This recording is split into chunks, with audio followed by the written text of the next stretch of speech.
right, good afternoon, everyone. Welcome to Smart Talk, setting the table for equitable recovery, how food can drive growth and opportunity. Leading this discussion today, we have representatives from both the Economy League of Greater Philadelphia and Reading Terminal Market. Mohona Siddique and Michael Shields are both project managers at the Economy League, while Conor Murphy and Layla Tannir serve as the general manager and special projects director, respectively, at Reading Terminal. The four of them join us today to discuss the research outlining how Philadelphia's food economy is being hit by COVID overall, and then they'll be sharing a closer look at what this means for food businesses in terms of changes made due to COVID, how to balance workforce needs, the environment for small business needs, and of course, safety. So this discussion will ultimately be centering on the important question of how the food economy can help drive growth and recovery in Philadelphia in light of COVID. So we really appreciate Mohona, Mike, Conor, and Layla taking the time out for what is sure to be a really enlightening conversation. So with that, I'm going to hand things over to Mohona Siddique to get us started. Thanks so much, Jake, for the intro. I'm going to go ahead and quickly share my screen here because Mike and I have a PowerPoint put together for everybody.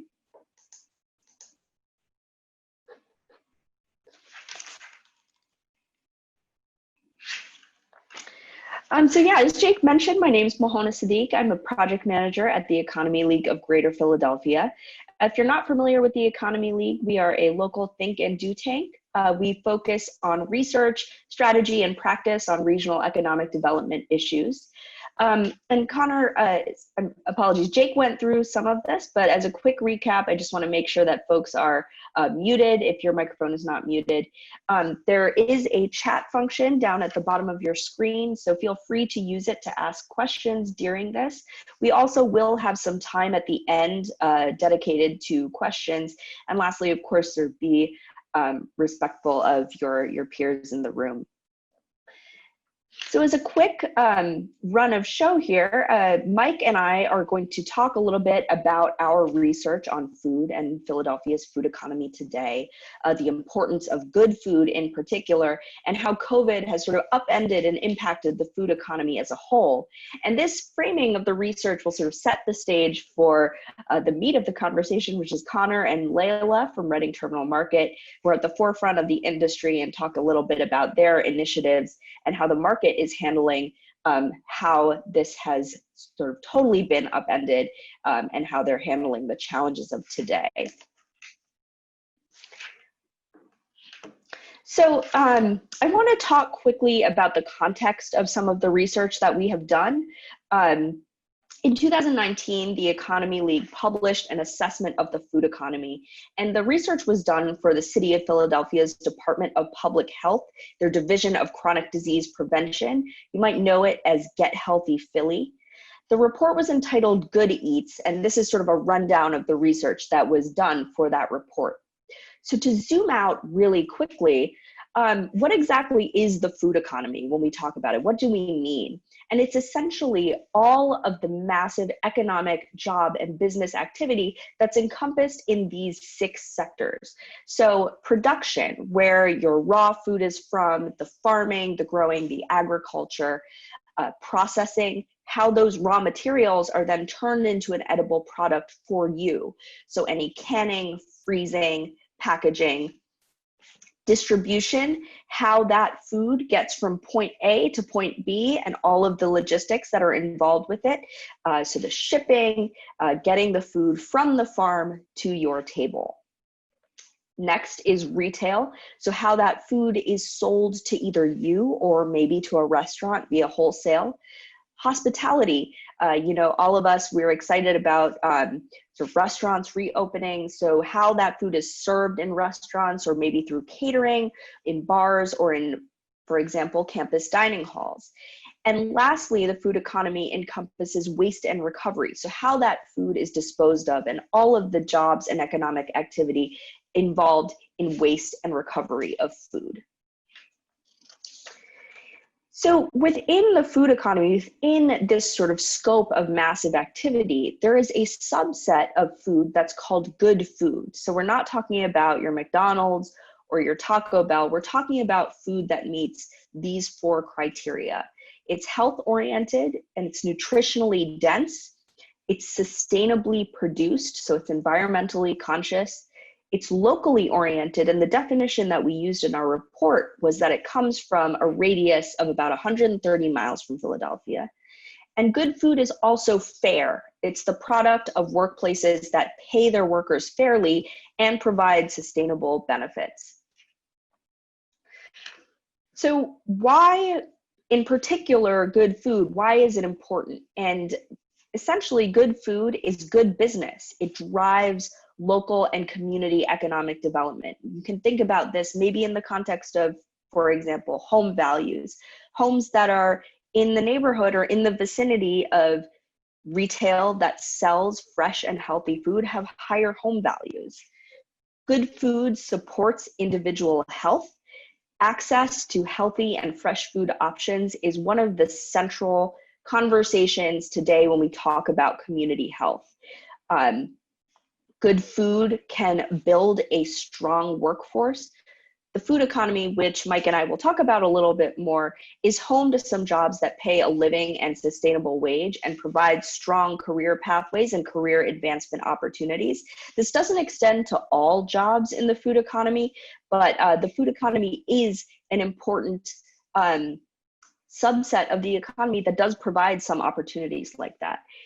And lastly, a lot of the conversation recently has been around racial equity, and good food is a really important pathway towards racial equity. These issues around access to good food, access to good jobs are central in when we think about good food. So when the Economy League started doing this research, we learned a lot of really, really interesting things about the food economy. And one of the major findings that we found is that the food economy is a key player in Philadelphia's overall economy.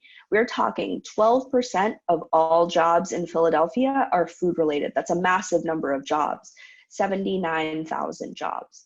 And 18% of all firms in Philadelphia are food related firms. That's 6,500 food related businesses in Philadelphia. This is a massive amount of jobs and firms that are right here in the city.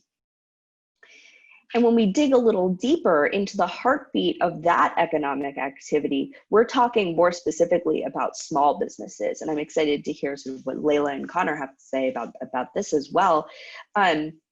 Your mom and pop shops are the heartbeat of Philadelphia's food economy. Over 90% of food economy businesses have less than 50 employees.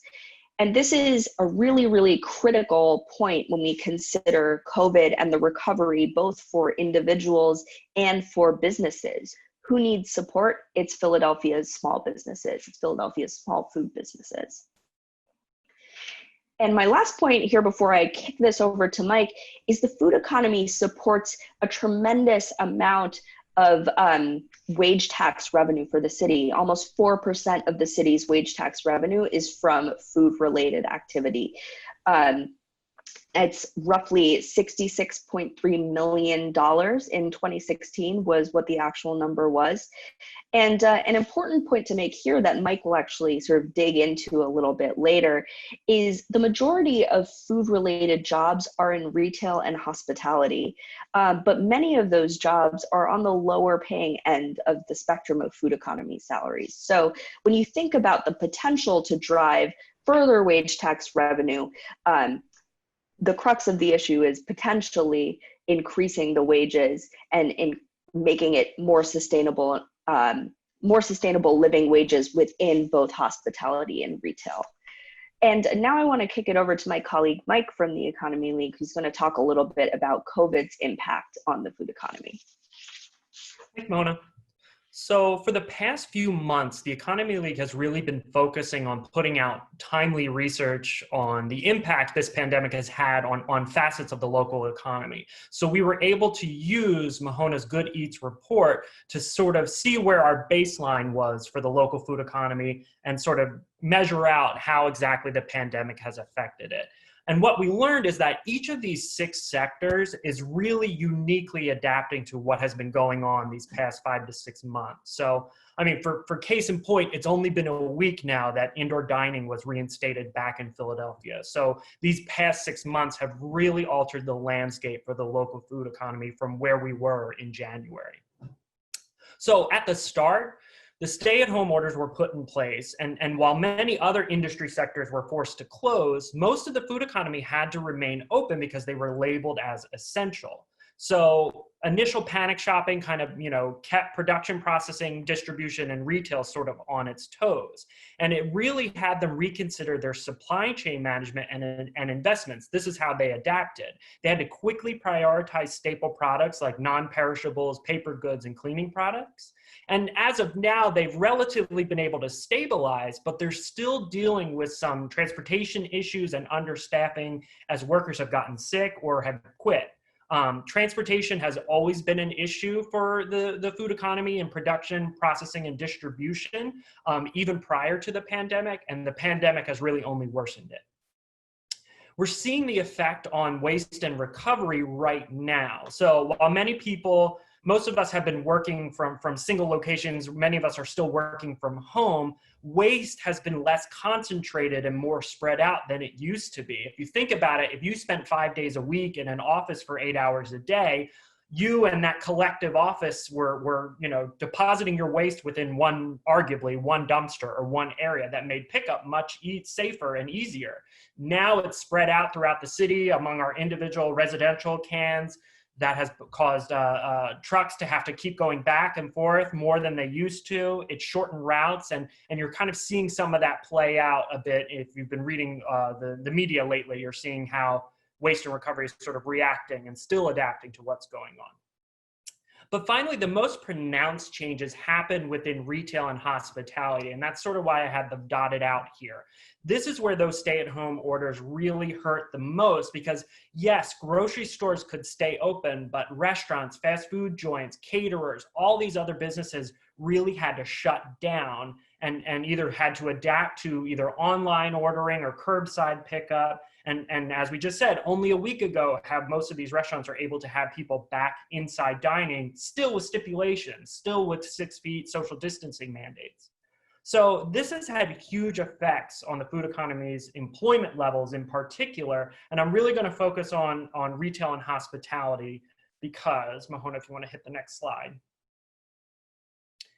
As we found out in the Good Eats report, retail and hospitality take up the majority of employment within the city's food economy. So as Mohona said, we're talking about roughly 79,000 jobs in the food economy, and 55,000 are in food hospitality, and just under 20,000 are in food retail. So these are your servers, your cooks, your bartenders, your short order cooks, your shelf stockers, baristas, cashiers.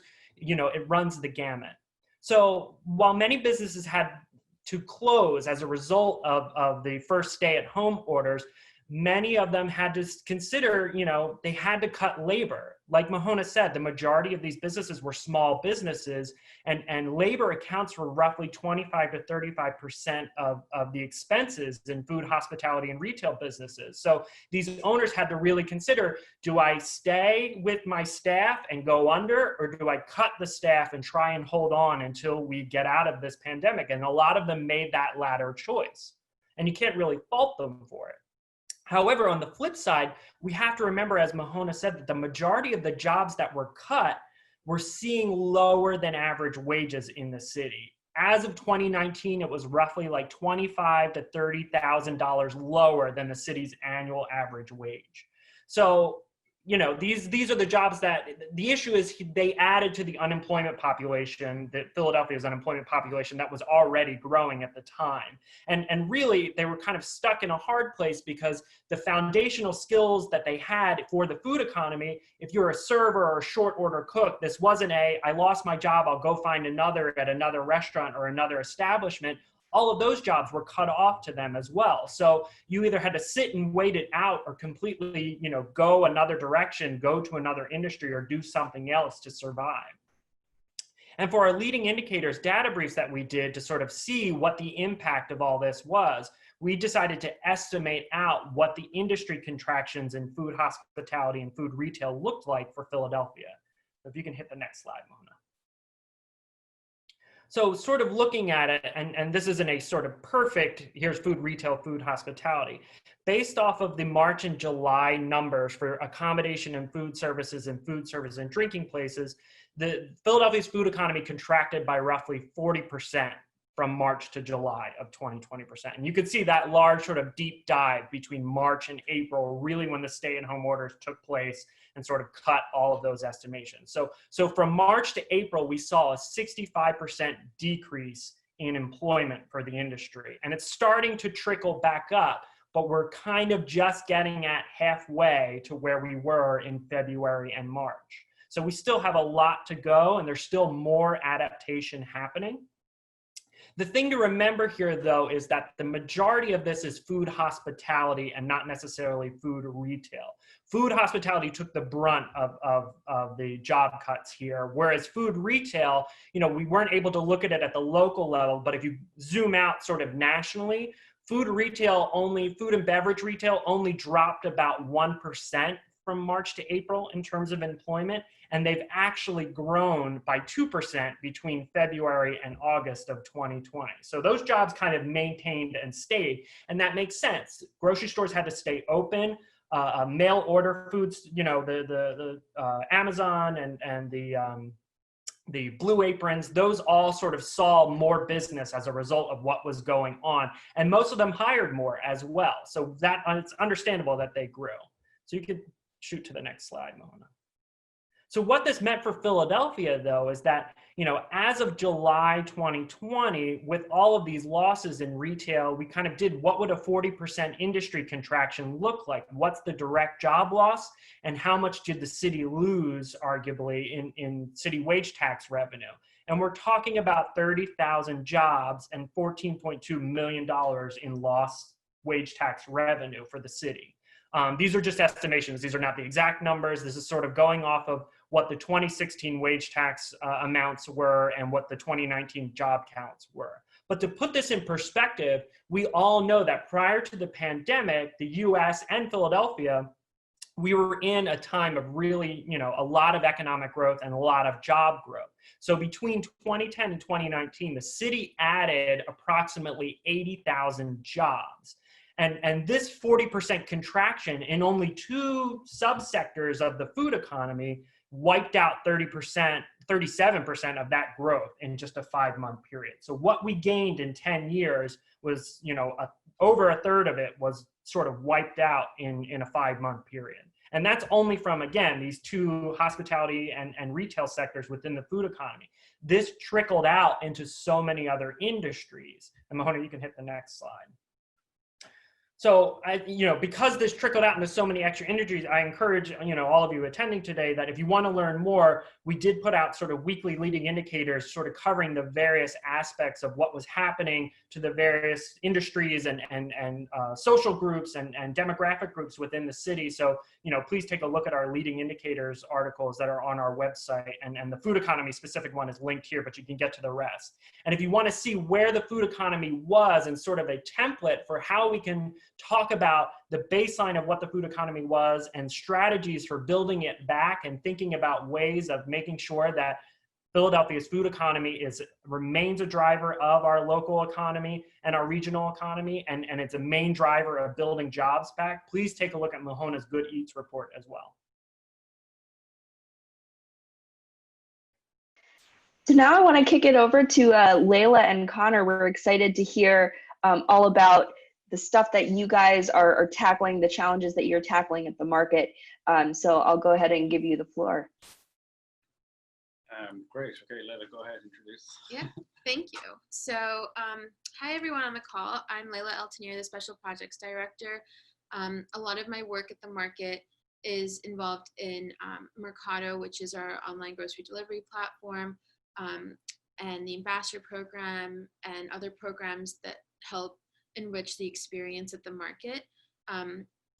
Conor, would you like to introduce yourself? Yeah, good afternoon, everyone, and thanks to the organizers for putting this together. And I think just at the presentation there that we just saw, like the numbers are they're just scary, and it's I think when you see them just on a screen like that, it's it really kind of brings it home what's happened the food economy in Philadelphia.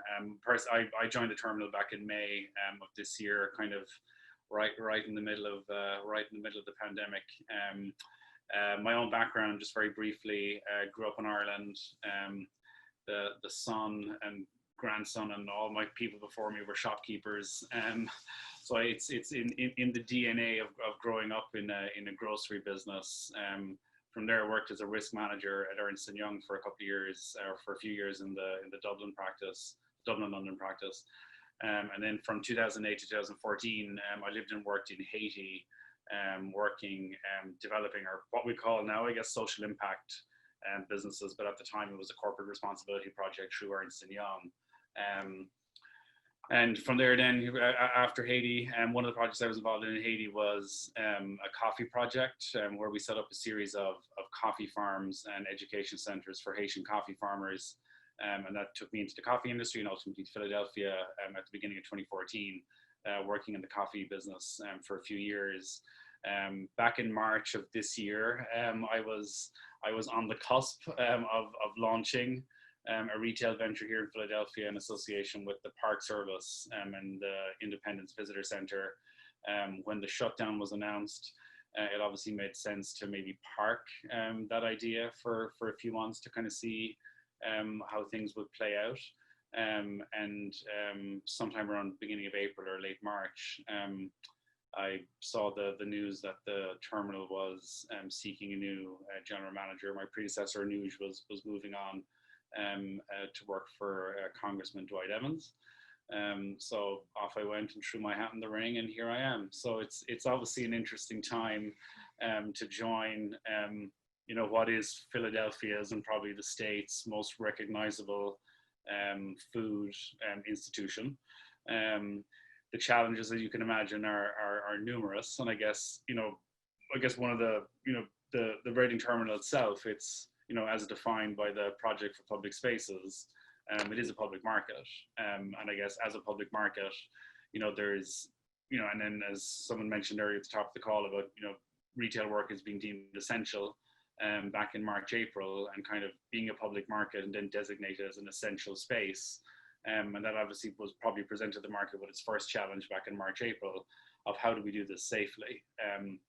And then kind of coming on board in May and just kind of seeing that, a market that, was such a huge focal point in terms of tourism, local shoppers, and the convention center. Obviously, when the COVID shutdown began, you lost two of those three things, which was tourism and the convention traffic.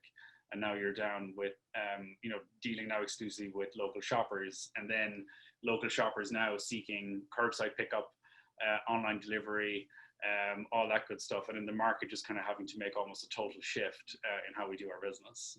And I guess then just kind of more recently, some of the challenges, when, just on a kind of a simple basis, when something like a mask mandate comes in, and I think every retail worker has felt this, and I think we've all felt this ourselves too, where, a mandate comes in that masks are mandatory. And now on top of all the anxiety that people have about their businesses and trying to change their business and trying to remain relevant and trying to update products, now suddenly we're also having to be at the coalface of almost like being the mask police, and kind of, essential workers now suddenly also having to tell the public, oh, by the way, you have to wear a mask, and all of the issues that caused as well. And then I think, I guess the main challenge, obviously, as the general manager of the terminal is, we have just, we're kind of like the epicenter almost of, and I guess almost the definition of family-owned businesses. 100% of our merchants in here at the Reading terminal are pretty much in that 90% bucket that was mentioned earlier about being less than 50 employees. Effectively, that's a family business, and every merchant in here being a family business. And the difficulty and the challenges that they face now of, you're trying to support your family, you're trying to keep your business alive during this period, and in the investment decisions that they have to make going forward. Ultimately, change requires investment. And I guess then where do they put those investment dollars? Do you put it in the short term to stay open? Do you put it in the longer term to make a transition and to turn the business in a different direction?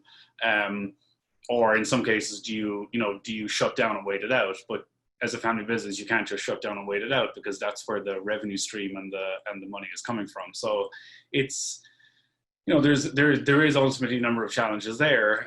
But then you're also just kind of looking at, in these situations, you also have a lot of opportunities. And obviously the major opportunity at the moment is delivery. One thing that has seemed to remain stable through all this chaos is the fact that people are still, whether you're working from home or whatever work situation that you're in, you still need to eat. And then people requiring the delivery function, and us trying to do that through our Mercado platform soon, or in the next couple of weeks, opening up our curbside pickup. So kind of looking, you're kind of, if you look at the, going back to April when I was going through the interview process with the board of the terminal, one of the things I spoke about was if you look at the seal of Philadelphia, there's a measurement scale and the whole idea of balance. And I guess what we're trying to balance at the moment with the terminal is, how do we work with our existing employees and merchant base and customer base through the current challenges that COVID is presenting? But then on the other side of the scale, how are we looking out into the future in terms of the e-commerce economy, the delivery requirements, people, with food kits, or people wanting to do more kitting of we've all seen the produce boxes, how do we do that as well?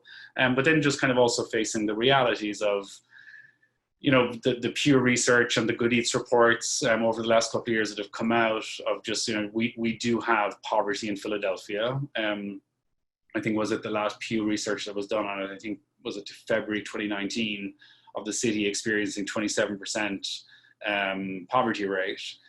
That number is highly likely to increase. So then from a terminal, or from a Reading terminal perspective, how do we help in that situation? And I guess one of the things that we're trying to look at is, how can our merchants through their businesses help people who are in need from a food security perspective.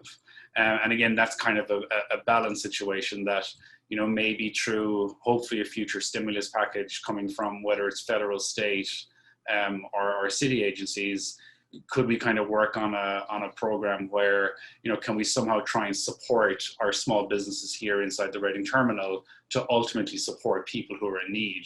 And effectively what that comes down to is financing and access to financing. So there's lots of balls in the air.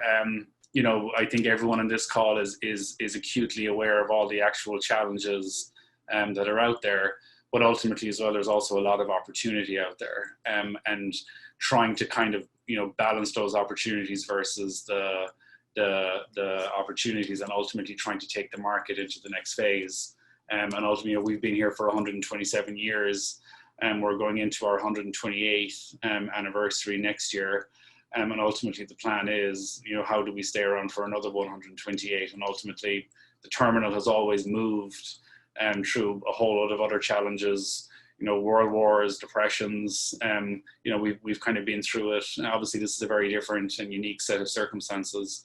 But yeah, how do we move the terminal kind of through to be ultimately accessible for Philadelphians and to local shoppers?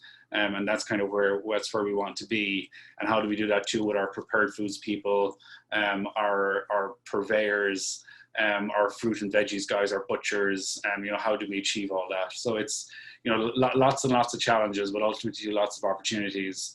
And looking forward to forums like this for, I'm sure there's a lot of people on this call who've got questions, and we'll get to them. And also just if people have any ideas, things that we should be looking at, things that they're seeing in other places, and we'd love to hear from you. We'd love to connect.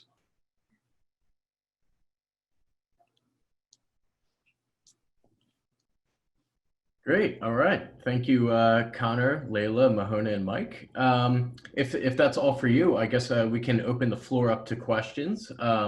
As we mentioned, you can feel free to enter your questions in the chat, but you can also unmute yourself if you'd like to ask your questions directly. But in the meantime, I did have a question for you, Conor and Layla. I was just curious. So is Reading Terminal, are people allowed to come into the space at all right now? Yes. So we've stayed open this entire time, and people were always welcome to come into the market. We do have a requirement to wear a face mask at all times. And in this last week, we reintroduced indoor dining at a limited capacity in a designated area of the market. So now there's that experience can be had indoors to an extent. And we also had outdoor seating when that was permitted. That's going to continue at least until the weather allows. But yeah, everyone is welcome to come in and shop. And even if you prefer to order online for pickup, you're welcome to do that as well. Yeah, and with business hours too, we're operating Monday through Saturday 8 to 6, and about 5 weeks ago we reintroduced the Sunday hours from 9 a.m. to 3 p.m.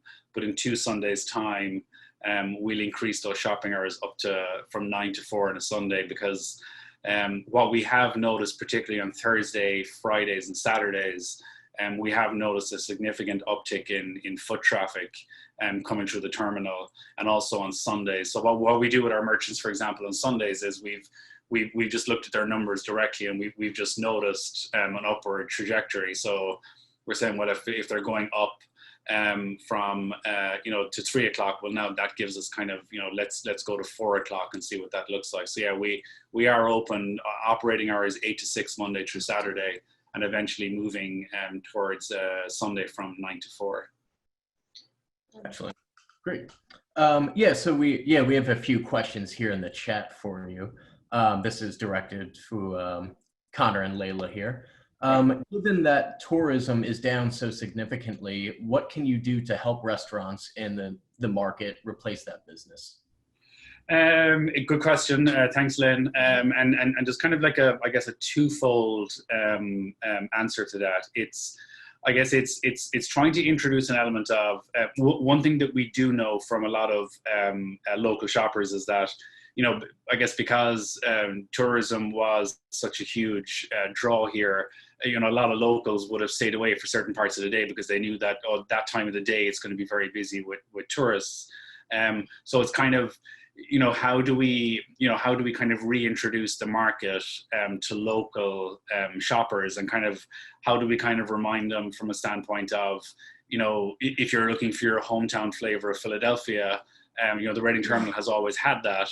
And it's just a case of, we're ultimately trying to reintroduce it to local shoppers, because, everyone in Philadelphia knows the terminal, but we also know that there's a lot of people who've moved to Philadelphia, in the last 4 or 5 years, who may not have come to visit us yet because they may have seen it more as a tourist destination. So it's about kind of like trying to connect with that customer and be like, hey, we ultimately are first and foremost Philadelphia's market, and it's trying to attract that shopper back. And then also working with some of our people here around, traditionally they would have been used to just like, wrapping up the food and handing it over the counter to a customer. And now it's like onboarding them and getting them onto delivery apps. And also as we go into the holiday season, particularly around Thanksgiving and the December holidays, is there kind of food products that they would have served traditionally for lunch? Can we somehow get them into kits or kind of like side dishes for the holiday deal or for the holiday meals that they can just kind of package in a different way, and ultimately trying to sell an existing product in a different way. So yeah, it's a challenge, obviously, because again, like a lot of our restaurant people, they relied very heavily on that foot traffic from tourism and from conventions. But also kind of how do we, get back the local shopper to kind of sample what that hometown flavor is. Excellent. And I believe you just kind of touched on this a little bit, but and this is again a question for Reading Terminal. What areas have you identified for future growth / opportunities, and how open are your merchants to these potential changes and shifts? I think, the opportunities, the obvious opportunity is on the e-commerce side and delivery and curbside and all that good stuff. And I think, we've all, I think, even seen that in our own personal lives, where we're now probably doing more pickup and delivery than we might have been used to. So that's an obvious opportunity. But I think also like the obvious opportunity of, reintroducing the market to local shoppers and kind of reminding local shoppers that, one thing, for example, going back to March, April, where a lot of the larger supermarket groups were reporting meat shortages, we didn't have that issue at the terminal, because effectively all of our meat comes from like the I-95 corridor. Like, we don't have South Dakota meat plants serving or servicing the Reading Terminal market. Pretty much all of our meat is regional and predominantly kind of coming from our Lancaster guys, but also then meat suppliers in the kind of the greater New York, Delaware Valley, that general area. So it's kind of, we've always been kind of at the edge like of fresh local regional food. And I think now that people are probably more kind of aware of where I guess they now more than ever, people probably want to know where their food is coming from.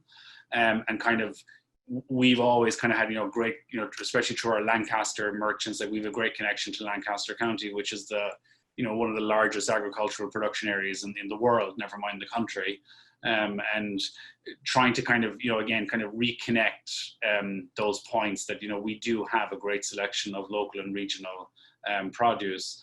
But then also kind of, there's, an opportunity in helping people and kind of, go back to that point I mentioned earlier of, how do we, there's incredible work being done by Philabundance and like all these great, food security organizations in Philadelphia, and how can we kind of help them, through our merchant base of being able to supply some of the food and products that they need for people. So it's probably like in those three specific areas, but I think also kind of going forward into 2021 and longer into 2023 and beyond, of just, kind of almost like, again, kind of re-identifying the market as an urban and, urban farmers market as per our mission.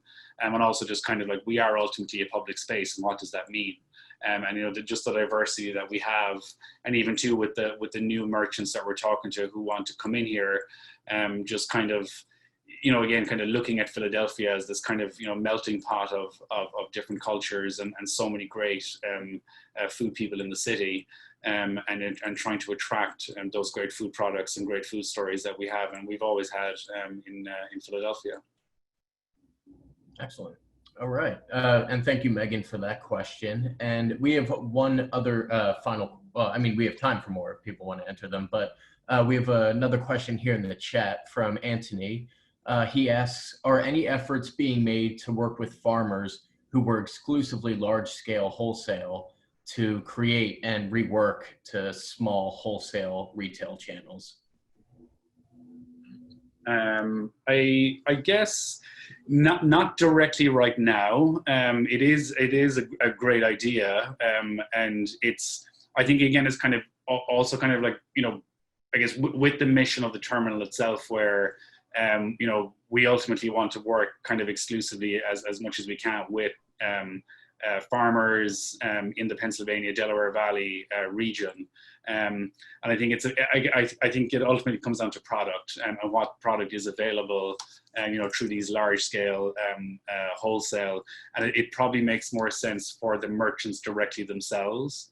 But I'd love to, if Anthony has some ideas on that, I'd love to engage maybe separately to discuss that in more detail, because it is a really good idea. Because I think too, and maybe it's one of those things of, one thing that has been on my mind, for example, of, I guess, reopening your restaurant or whatever it is. It's, how do you control your staff costs and your cost of goods costs?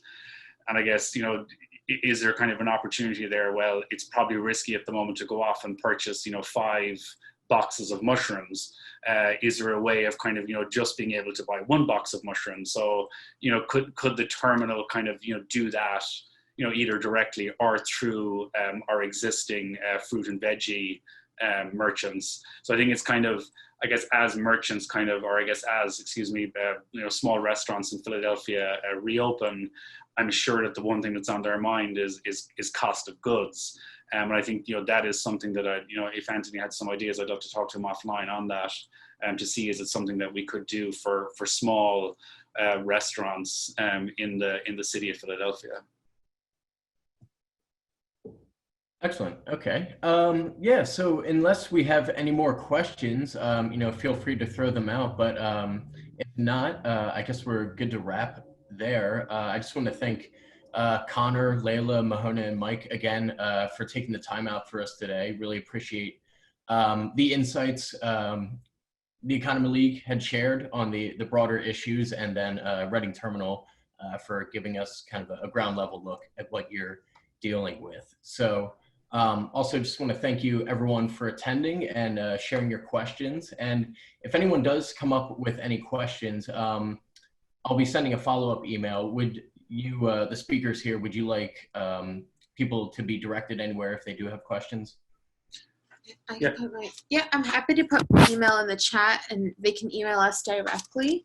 And also, it's just, funny, I said this to Mohona and others a couple of weeks ago when we spoke on a call, going back to April, when I was in my interview trail with the board, the Good Eats report that the league put out was just such a brilliant document, just in the way it was just so concisely put together.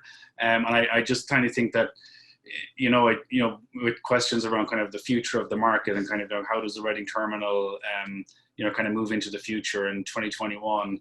I just firmly believe that the information, the support, and the energy is all here in Philadelphia. I just think that we have a city of fantastic institutions.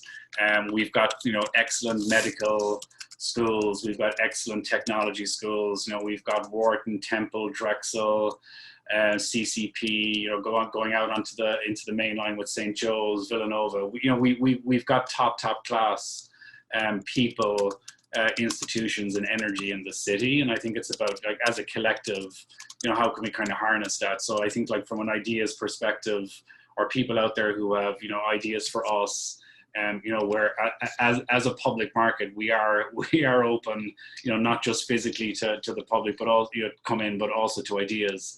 I think if people have them, we'd love to hear them, because it's helpful just to kind of hear what the city and what people on this call are thinking, because I think we're all kind of on the same page, or I guess on the same screen at this point, about wanting Philadelphia and everyone around us to succeed, and kind of just taking the information and the help that's out there. We'd love to talk to people, and it's feel free to come by anytime. We'll happily meet you at the market for a cup of coffee or a donut, or if you want to buy a couple of tomahawk steaks, that's great too. We'll happily help you out. Excellent. Well, thank you for that. Anthony said he will be reaching out, so good to see some collaboration already taking. So thank you again to our speakers, and thank you everyone for joining us today. We will also make available the PowerPoint presentation for today, so if you want to check that out as well. And I'll be sure to include everyone's emails in the follow-up as well. So thank you again, everyone. Yeah. And, Great. everyone, take care. Take care. Thanks Bye. so much. Take care.